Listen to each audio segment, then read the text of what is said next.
দর্শক, এবার এক অবাক পাঠশালার খবর দিয়ে শেষ করব সংবাদ।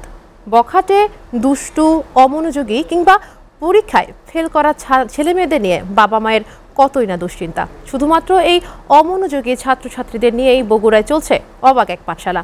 ঝরে পড়া, ফেল করা ছাত্ররা এখন দেখছেন নতুন জীবনের স্বপ্ন। অভিনব এই উদ্যোগ সাড়া ফেলেছে শহর জুড়ে। বগুড়া থেকে আরিফ রেহমানের প্রতিবেদন। ক্যামেরায় ছিলেন জাকারিয়া বিপ্লব।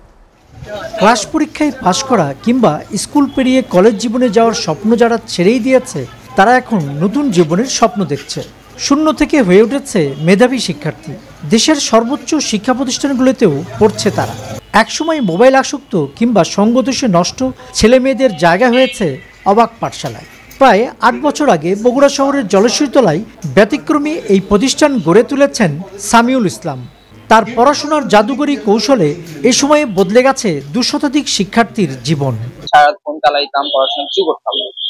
এখন এখানে আসার পরে আল্লাহর রহমতে অনেক ভালো পড়াশোনা করতেছি। ক্লাস 10 পড়াশোনার আগে ক্লাস 9 আমার পড়াশোনার অবস্থা খুব বাজে ছিল।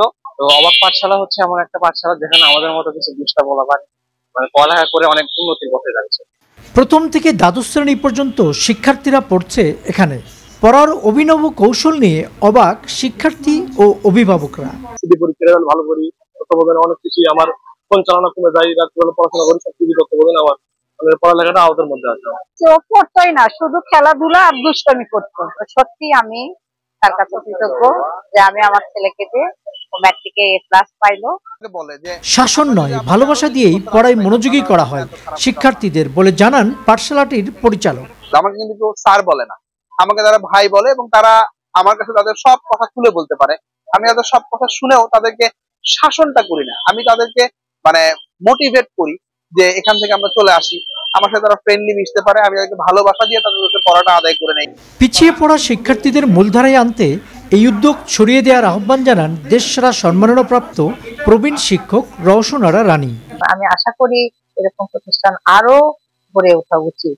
এই বোঝাকে যদি আমরা মূল স্রোতে নিয়ে আসতে পারি, ভালো বাচ্চাদের সঙ্গে কম্পিটিশনে নামাতে পারি এবং তাদের যদি মানুষ করতে পারি, তাহলে আমাদের সমাজ উন্নত হবে।